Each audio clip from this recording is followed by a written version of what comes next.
Welcome to Intelligent Voices, where we dig deep into history's wildest true stories, powered by artificial intelligence and real curiosity. I'm Alex, and with Sam, we'll take you on a journey through 50 years of spies, mafia, poison cigars, and some truly bizarre attempts to take down one man, Fidel Castro. Did the CIA really try 638 times to kill Castro? Are the exploding seashells and poisonous wetsuits real, or just spy movie myths?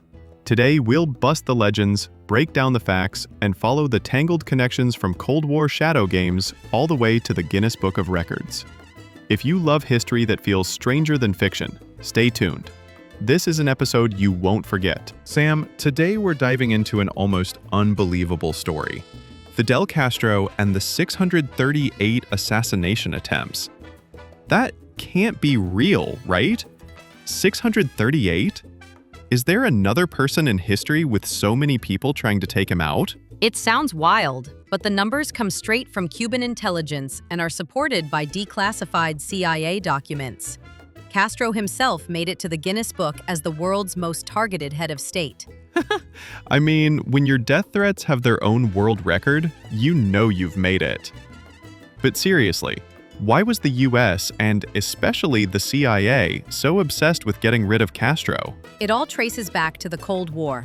Imagine, it's 1959, Castro's guerrillas take over Cuba, toss out Batista, and suddenly, just 150 kilometers from Florida, you have a Marxist, cigar-chomping icon nationalizing American companies and making deals with the Soviets. To the Eisenhower administration, and later Kennedy, that was a direct threat. So, the CIA got creative. Creative is one word for it. I read about poison cigars. Is that for real, or is it just Cold War legend? Oh, it's very real. The poison cigars actually happened. The CIA prepped boxes of Castro's favorite Cuban cigars, laced them with deadly toxins. They were so potent that if he just touched one to his lips, it would have been over in hours. The mystery? No one knows where those cigars ended up. They just vanished. That's straight out of a Bond movie. But it gets wilder, right? I've heard they tried explosive seashells, poison wetsuits. What, were they running an evil gadgets catalog? Basically, the seashell bomb was real. They planned to plant an irresistible, brightly colored shell where Castro liked to dive, rigged with explosives. But they couldn't find a shell big enough, and the underwater drones weren't practical, so the plan was scrapped. And yes, they even contaminated a scuba diving suit with deadly fungus and tuberculosis bacteria, then tried to gift it to Castro. Pure cloak and dagger. And did any of these plans even get close? Or was it just Keystone Cops with better funding? Most failed because of pure chance, bad luck, or double agents. For example, Marita Lorenz, Castro's lover, was tasked by the CIA to poison him. She chickened out last minute. The mob was hired: Sam Giancana, Johnny Roselli, actual mafia bosses from Chicago and Miami, but none could get close. There were plots with exploding pens, poison pills, even dousing his TV studio air vents with hallucinogens, hoping he'd embarrass himself on live TV. My head's spinning. So the CIA is teaming up with the mafia, ex-lovers, and anyone available, all just to take down one bearded guy in military fatigues.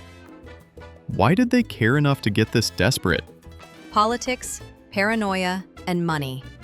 Castro nationalized U.S. oil refineries, cut deals with the USSR, and allowed Soviet nukes on Cuban soil, hence the Cuban Missile Crisis. The U.S. saw him not just as a troublemaker, but as a genuine existential threat in their own backyard. Let's pause at the Bay of Pigs. Wasn't that the biggest official CIA disaster against Castro? Absolutely. In 1961, the CIA trained, funded, and armed a brigade of Cuban exiles to trigger an uprising in Cuba. The plan failed. No local support, most were captured, and the whole world now saw U.S. fingerprints all over it. Castro emerged stronger. Kennedy had to apologize, and Cuba spun even closer to the Soviet orbit. So, after that flop, the assassination attempts just multiplied? And did Castro know all along? He did. Cuban counterintelligence successfully turned several CIA assets into double agents. Sometimes the US would think they had an inside man, but the whole thing was a Cuban sting operation. One would-be assassin, codenamed AMLASH, turned out to be loyal to Castro all along. I guess when you're up against a guy who survived 11 American presidents, you need more than lucky cigars. And the really bizarre bit? Castro actually dies of old age, after outliving everyone trying to kill him. Exactly. He stepped down in 2008 due to ill health, passed away in 2016 at the age of 90, after half a century of CIA plots, mafia vendettas, and Cold War close calls. All right, Sam, you know what gets me most about this? The mix of the ridiculous, exploding shell, poison wetsuit, the deadly serious, actual mafia hitmen, nuclear brinksmanship, and the purely human, lovers who just can't go through with it. If this were fiction, nobody would buy it. But it's all in declassified files and major investigative books. Castro holds the Guinness World Record for most assassination attempts survived by any leader. It says a lot about Cold War insanity, US hubris, and Castro's place in history. Final thought. Did all these failures just make him stronger? Or were they a giant distraction for the CIA? Both. Every failed attempt made Castro a legend at home, fueling Cuban propaganda and anti-Americanism for decades. And for the CIA? Billions wasted, credibility lost, and one very smug Fidel Castro lighting another, safe, cigar. That's it for this episode of Intelligent Voices. Castro survived them all, because sometimes the best defense is just staying unpredictable. Or maybe just having 9 lives. Thanks for listening, and join us next time for another story that's hard to believe, but true. That's all for this episode of Intelligent Voices, where fact really does outdo fiction. From mafia plots to spycraft gone wrong, Fidel Castro survived it all, outwitting presidents, the CIA, and some of the weirdest assassination plans ever dreamed up. If you enjoyed the show, make sure to subscribe, leave a review, and check out our other episodes, because the wildest secrets are waiting in history's shadows. And just a final reminder, what you're hearing is all generated by artificial intelligence.